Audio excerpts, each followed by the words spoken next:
2, 1. 7 things you don't really need to know, but probably should. I'm Jamie East, and this is the Sunday 7. In today's brilliant episode, we hear about the Barnacle-inspired glue that could one day be used by surgeons, how TikTok could be to blame for a rise in tic-like behaviour, and how antibodies could be used as a revolutionary form of non-hormonal contraception. But first, it was this day in 1992 that Mae Jemison became the first African-American woman to go into space. 29 years later, NASA astronaut Jeanette Epps is set to become the first black female crew member on the International Space Station. This just in, you were looking at obviously a very disturbing live shot there. That is the World Trade Center, and we have unconfirmed reports this morning that a plane has crashed into one of the towers of the World Trade Center. Yesterday marked the 20th anniversary of the horrific September the 11th attacks on the United States. Although 2 decades have passed, many of the scars from that day are still healing, and today many first responders are struggling with the long-term health effects of breathing in the toxic dust that coated Ground Zero and surrounding areas when the Twin Towers fell. According to the Centers for Disease Control and Prevention, at least 2,833 first responders and survivors have passed away from illnesses related to the site. This is Reggie Hilaire, a former NYPD officer who was a first responder on the day. In 2005, he was diagnosed with thyroid and blood cancer at the age of just 34. Here he is talking to ABC News about his experience. The first phase was thyroid cancer. It just hit you really hard. You didn't know what to expect. And then when they did the surgery, the radiation, that's when we breathed a little bit better. And then did a bone marrow biopsy. They said it's multiple myeloma. I just couldn't believe it. Like another one in less than a year. So that was phase 2. And that was probably the darkest period where I felt almost blamed for going there, but also felt like that was my job. I had to do it. So finally, it became acceptance. 15 years later, it's become asymptomatic. So I'm really grateful because I knew others that passed away from the same type of cancer I had. Recognising the serious nature of the environmental exposures at Ground Zero, the New York-based Mount Sinai Hospital immediately began developing a medical screening programme to evaluate the health of 9/11 responders. And in 2010, the World Trade Center Health Programme was established, which provides free medical monitoring, treatment, mental health services and benefits like counselling. Dr. Michael Crane, Medical Director for the World Trade Center Clinical Programme, talked about his experience seeing first responders dealing with these medical complications after putting their lives on the line. There are numerous cancers that develop in World Trade Center responders, and certainly blood cancers and thyroid cancers are among them. I want to point out that just recently there's a paper that's come out that has kind of underscored the importance of the program and the success of the program in reducing cancer mortality and improving the survival of cancer patients. And that's in part attributed to the fact that we're dealing with a previously very healthy population, and they have tremendous internal resources, obviously a supportive family, and that's all very important. But I think the program also has really contributed to the longer survival of these patients. We do expect the prevalent illnesses to change a bit. We're not exactly sure what is coming. However, we are prepared, just like we were prepared in meeting cancer, to deal with whatever the responders bring, which is related to World Trade. If you're not particularly up to speed with the events around 9/11, we've created a special bonus episode called The Smarter 7. It gives you everything you need to know. Just search for it in your Smart 7 podcast feed. 6. From the aerodynamic design of bullet trains to the revolutionary fastening system of Velcro, engineers have always turned to nature to tackle some of the world's biggest challenges. Now over at MIT, engineers at the world-renowned institute are looking in the same place to solve one of our deadliest problems: excessive bleeding. About 1.9 million people die every year from blood loss, sometimes from trauma, sometimes on the operating table. At MIT, a group of very smart engineers have taken inspiration from the common barnacle to create a hydrogel, a type of glue that could potentially revolutionise the way we treat bleeding.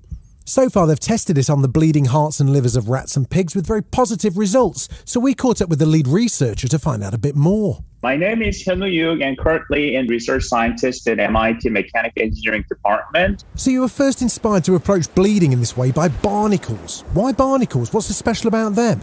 The barnacle really stands out as the thing that can be found everywhere. Like not only underwater, but a super rusted steel, like a moss covered animal skin is literally on everywhere. That means that it's not only working well with the wet environment, but it also really doesn't care how dirty the surface is. And that's crucial in a medical setting. To Hyunwoo, blood is a contaminated fluid because it's not a homogeneous liquid, it's filled with blood cells. For an adhesive to work, you've got to shove those cells out of the way. And when you're dealing with blood and other wet things that come from the body, things just don't want to stick together. But barnacles are able to avoid that. Using an oily substance, they're able to repel water from underneath them before excreting the stuff that helps them stick. So although its composition looks very counterintuitive, but it's really working nicely in terms of cleaning up the contaminated surface first before it can deal with the adhesion. We learn the mechanism, but we find out our own version of a sticky material, our own version of oily substances from the materials that are commonly utilized in medical devices. So how do you envisage this technology is going to be utilised once it's approved? We are currently considering that will be the first beneficiary of this thing will be in operating room applications. But broadly, it will be also going to find the use in traumatic applications, because what other things that we care is it's easy to use and it's cheap, etc.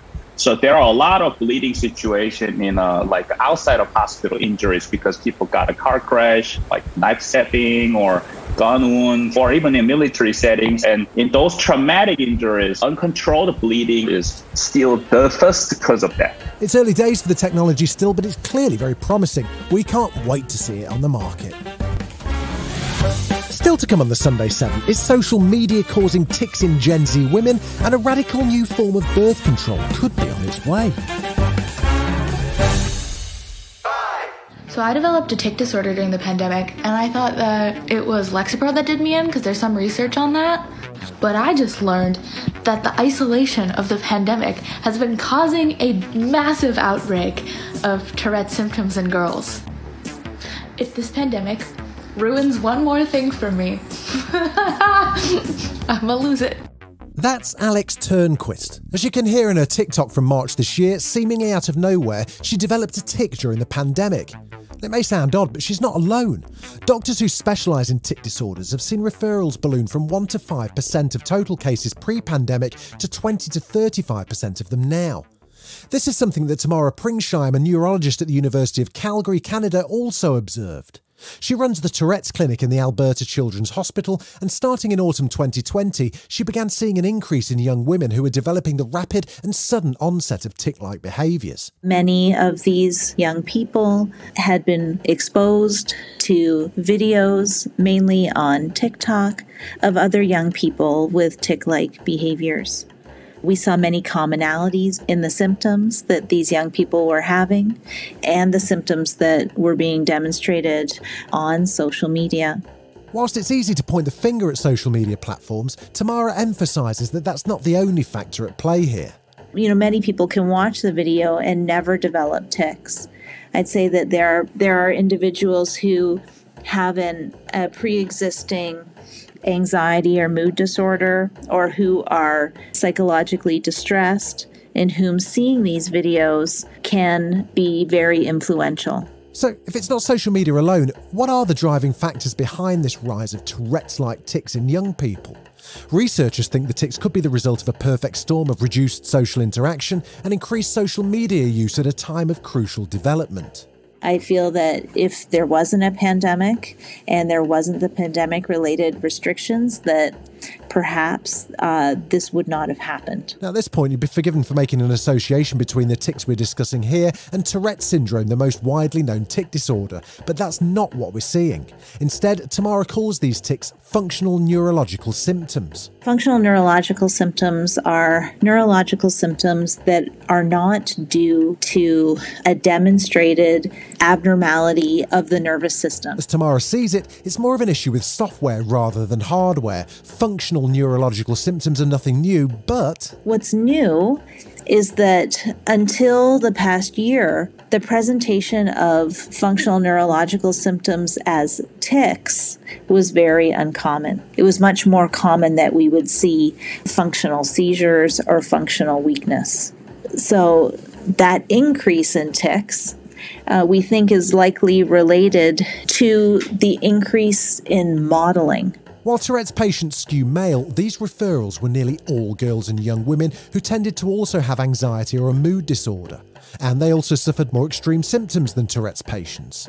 I think it just really reinforces that people need each other. And that, while 18 months may not feel like a long time when you're middle-aged, it is an eternity to a young person. They're trying to protect others by not meeting, but it takes a large psychological toll.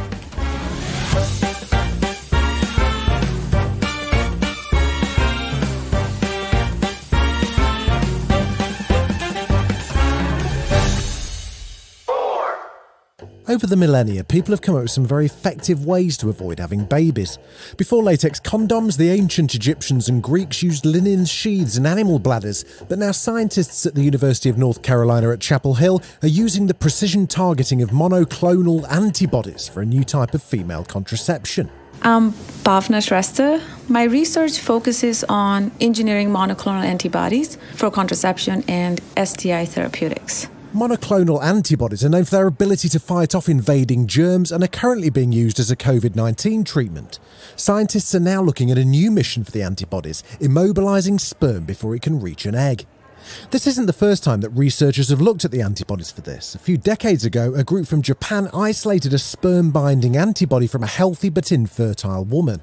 Now the UNC Chapel Hill researchers are engineering those to become more potent and more stable. These sperm-binding monoclonal antibodies prevent pregnancies by cross-linking vigorously motile sperm into chains or clusters that are unable to move forward in mucus, subsequently preventing sperm from reaching the egg for fertilization. So how successful were these antibodies? Well, during animal testing, researchers found that engineered monoclonal antibodies effectively trapped and blocked more than 99.9% of human sperm. That's better than some contraceptives on the market today. If you're not someone who has experience of using birth control, you might be asking why any of this is even necessary. Due to the side effects of hormonal contraceptives, many women, including me, choose not only to discontinue their use, but also abstain from all hormone-based contraceptives, which are associated with plethora of side effects, such as acne, pelvic pain, mood disorders, etc. As an alternative to hormonal contraceptives, there are very limited choices. Copper IUD is more effective than barrier method, like condom, but it has a low rate of adoption among women due to a prominent side effect of excessive menstrual bleeding. Contraceptive monoclonal antibodies are likely to be exceptionally safe due to the specificity of targeting. Additionally, with our experimental birth control, we are not altering physiological mechanism underpinning fertility, such as hormones, but instead, we are simply reinforcing the vaginal mucus barrier that is continuously secreted and cleared naturally. Still to come on the Sunday 7, could llamas be the key to better COVID vaccines and the worrying new health effects of climate change? Right after this. You're listening to the Sunday 7. Follow us for your weekday news espresso, or even try our Ireland edition. It's in all the usual places.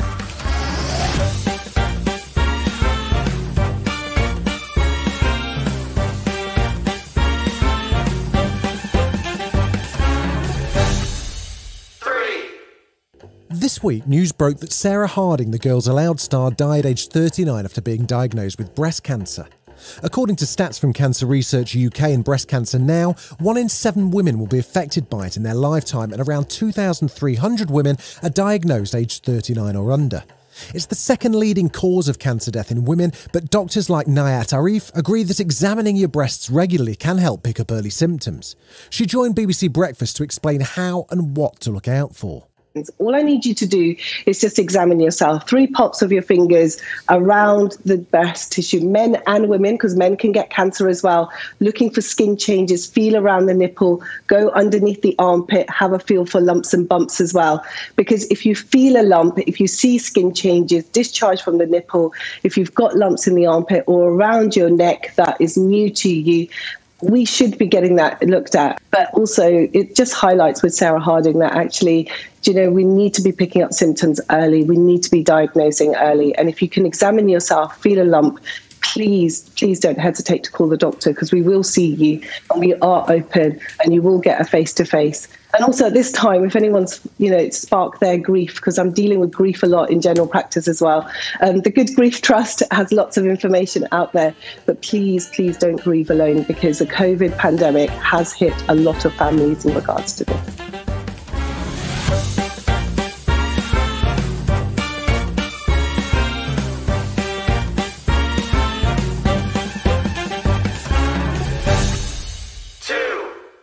It's no secret that climate change is bad news for pretty much everyone that calls this floating blue planet home. Scientists already have evidence that it's exacerbating extreme weather, eroding ecosystems and displacing thousands of people from their homes. But a new report from the Economist Intelligence Unit has unveiled that climate change could now be impacting our health in new and worrying ways. As we slowly emerge from COVID, climate change could be the next big respiratory health crisis, with most people still unaware of the risks. The study, commissioned by the international research-focused healthcare group Chiesi, rings a warning bell to highlight the need to prevent this avoidable major health catastrophe in the future and promote greater understanding and collaboration between sustainability and health experts so that everyone steps up to play their part. To find out more, we spoke with Tom Delahoyde, MD of Chiesi UK. Tom, how's this climate change affecting our health today? We've seen it just recently, the higher temperatures, the extreme weather and pollen. In terms of the higher temperatures are contributing to an increase in ozone, heat waves and pollen levels. Now, ozone is a key contributor to deaths for those with respiratory disease, and it causes new cases for many patients. Heat wave related issues particularly impact people aged 65 and over, and those with underlying respiratory conditions such as COPD, chronic obstructive pulmonary disease and asthma. And increased pollen levels worsen conditions like hay fever or asthma and can also cause illness in previously healthy people. This climate crisis actually exacerbates inequality with disadvantaged communities most affected, because the lower socio-economic groups tend to have poorer overall health outcomes, and they tend to more likely live in poorer areas where air pollution tends to be worse. And then finally, just to quickly mention pollen. Climate change is causing longer pollen seasons and making allergies worse. And for example, some of the storms we've seen actually fracture the pollen particles into allergen microparticles. These microparticles can then penetrate lower airways to cause really serious problems for people with respiratory disease, and they cause also the onset of respiratory conditions. And what recommendations were made off the back of the report? There's a lot we can do, but what we really think needs to happen is that policymakers need to work very, very closely with healthcare professionals, but also with industry. We have got our part to play here. So we need to get a really joined up approach and urgently look at what we can do to help people with respiratory conditions.